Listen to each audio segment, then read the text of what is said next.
You know, I begin to think about things as a parent. I begin to think about my boys, about my family, and I have to wonder, what am I doing to make my sons better men than I ever was?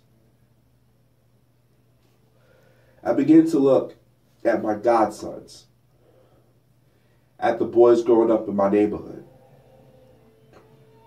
then in my city, then in my state, and last my country.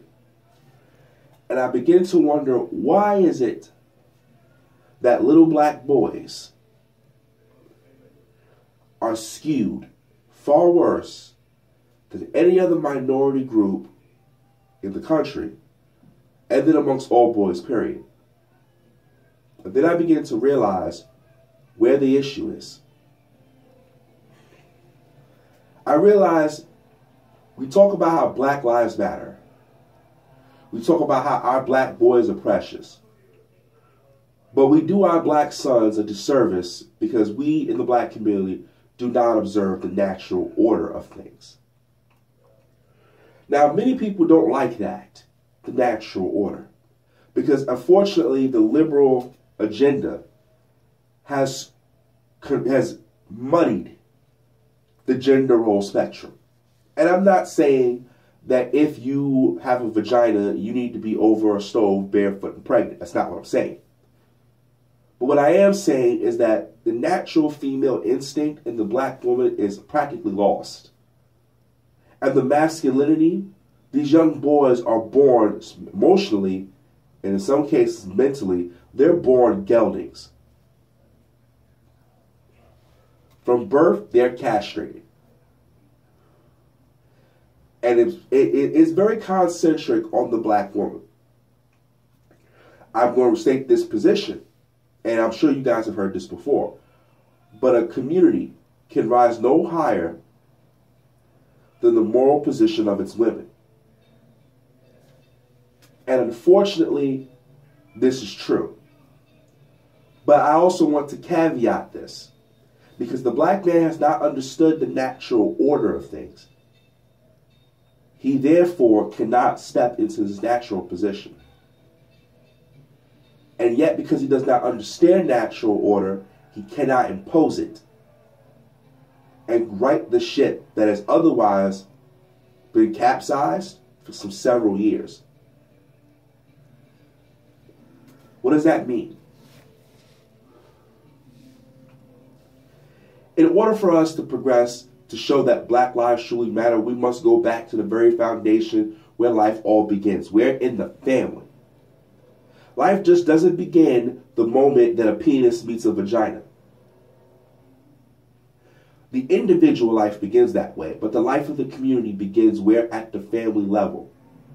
There must be a male influence to raise these children. I speak as a father.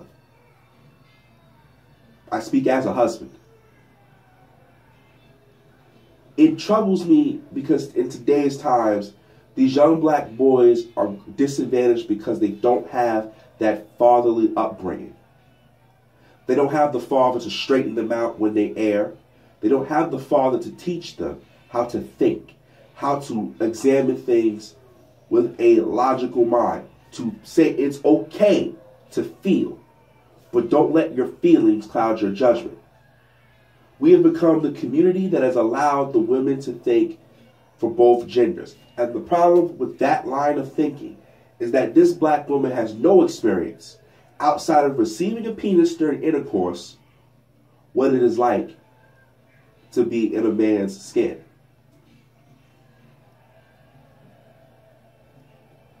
This is the facts of life. What troubles me more than anything is that this current cycle of sorry-ass men and women continually and continually make excuses for their shortcomings. And as a result, the children pay for it. The boys pay for it. At least the young black girls get one shot at this. They're females. By the very nature of being female, you are a commodity. There will be someone that will try to invest in you. Why? Because you can produce children for them. This is the way that it goes.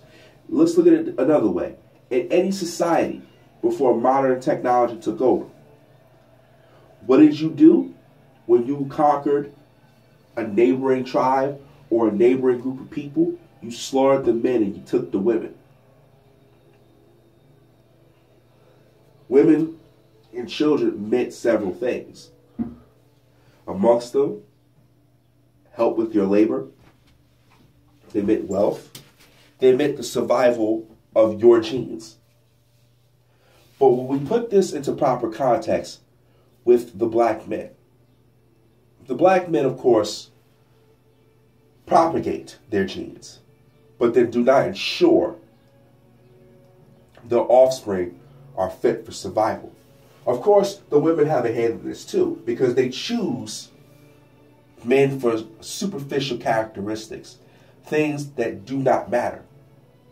They choose him for his looks or his physique or because he has the gift of gab, but do not choose him for his integrity, his steadfastness, his ability to lead.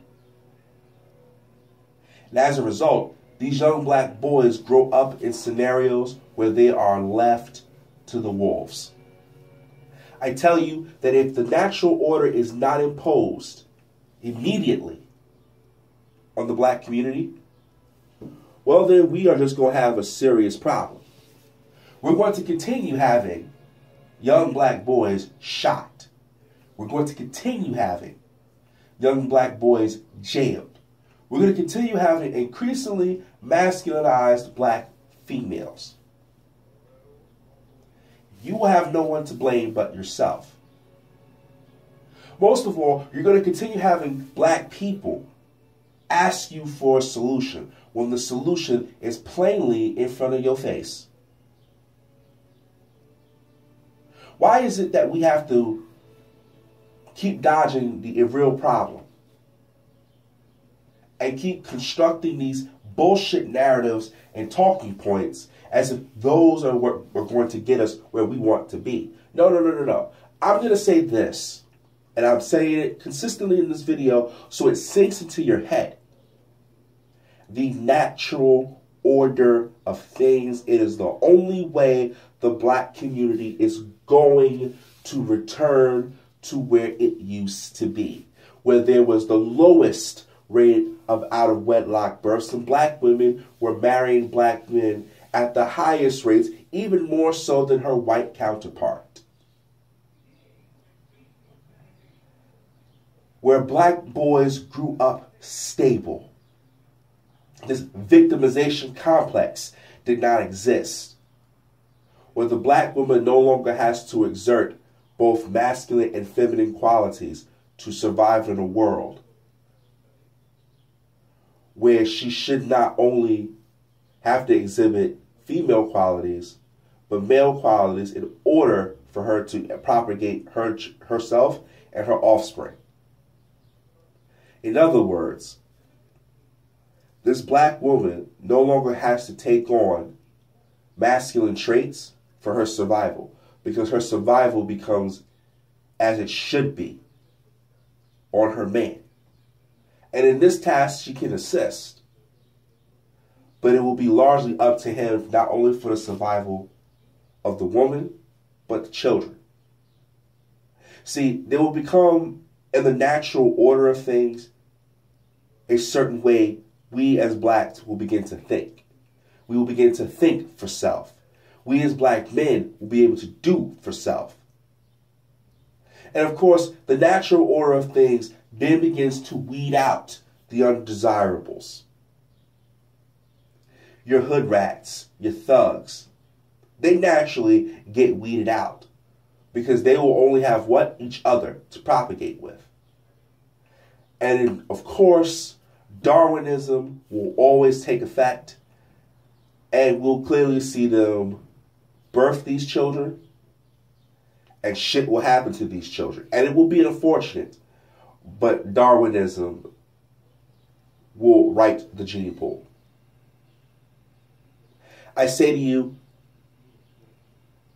the only way the black community can survive is by imposing natural order. It can only survive when men are taught by men to become men. When women finally stop shuckle-bucking and jiving and come to grips with the things that they have done to destroy their families. Remember, a white liberal has said this. I encourage you all, please go read the Moynihan Report. It will shock you that a white Democrat, you know, the ones you Negroes love so well, it will shock you that a white Democrat told you that if your families don't stay together, you have no shot in America.